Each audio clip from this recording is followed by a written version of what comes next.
Արցախի ներկայացուցչությունում խոզարկությունն իրականացվել է ենթադրյալ տնտեսական հանցագործության հետ կապված քրեական վարույթի շրջանակում, հայտնել է փաստաբան Ռոման Երիցյանը։ Նա նշել է, որ քրեական վարույթը, որի շրջանակում խոզարկությունն իրականացվել է, նախաձեռնվել է 2021 թվականի հուլիսին։ Այն կապված է ենթադրյալ տնտեսական հանցագործության հետ։ Խոզարկության որոշումն ուսումնասիրելով փաստաբանը վստահեցնում է, որ բացահայտ հանցագործության տարրեր չկան։ Նշենք, որ քննիչները Արցախի ներկայացուցչությունից համակարգիչներ են առգրավվել, չհրկիզվող պահարանն են բացել։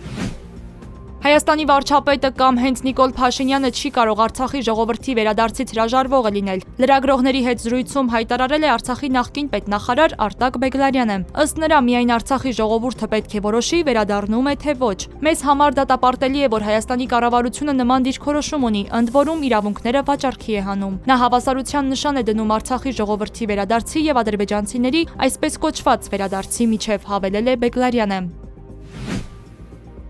Նիկոլ Փաշինյանը Մոսկվայում մասնակցում է Եվրասիական միջկառավարական խորհրդի հերթական նիստին։ Դեկտեմբերի 11-ից 12 աշխատանքային այցի շրջանակում նա կմասնակցի նաև գիտության եւ տեխնոլոգիաների ոլորտում համագործակցության միջազգային կոնֆերանսին։ Ավելի վաղ հաղորդվել էր, որ կառավարական օդանավը Մոսկվայի օդային տարածքի ժամանակավոր փակման պատճառով վայրէջք չի իրականացրել։ Այն ուղևորվել է Սանկտ Պետերբուրգ եւ վայրէջք կատարել Պուլկովո օդանավակայանում։ Առավոտյան արդեն Փաշինյանը մեկնել է Մոսկվա։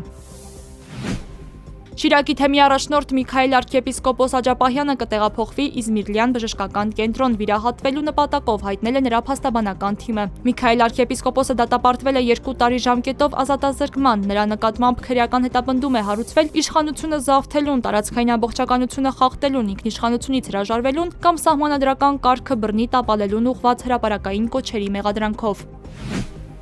Factor TV եւ քրեակատարողական հիմնարկներում դիտորդական առաքելություն իրականացնող խմբի ահազանգերից հետո Աբովյան քրեակատարողական հիմնարկի դատապարտյալ 40-ամյա Ռուզաննա Տուդոյանը քիմիաթերապիայի առաջին կուրսն է ստացել։ Կինը նշել է, որ իր առողջական վիճակի կտրուկ վատթարացումը պայմանավորված է այն հանգամանքով, որ քիմիաթերապիայի գործընթացն առնվազն 3-4 ամիս ուշացվել է, առանց բարձաբանված եւ օբյեկտիվ պատճառների։ Առողջապահության նախարարությունը Factor TV-ի հարցմանը հստակ չի պատասխանել։ Արդյոք պետությունն ամբողջապես պետք է հոգա քիմիաթերապիայի ծախսերը։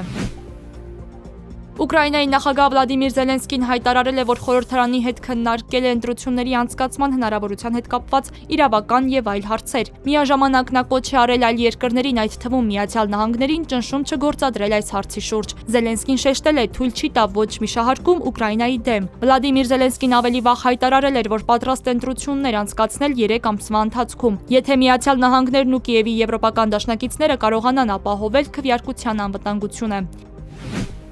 Եվրամիությունը կշարունակի ճնշում գործադրել Մոսկվայի վրա, մասնավորապես ԵՄ-ում սառեցված ռուսական ակտիվներին վերաբերող հարցերում, հայտարարել է Գերմանիայի կանցլեր Ֆրիդրիխ Մերցը։ Նա հավելել է, Եվրամիությունը պետք է Ուկրաինայի խաղաղության գործընթացի մաս դառնա։ Անցյալ շաբաթ Եվրահանձնաժողովն առաջարկել է օգտագործել ԵՄ-ում սառեցված Ռուսաստանի Դաշնության 210 միլիարդ եվրո գումարի ակտիվները Ուկրաինային աջակցություն տրամադրելու համար։ Հարցը կքննարկվի դեկտեմբերի 18-ին կայանալիք ԵՄ-ի գագաթնաժողովում։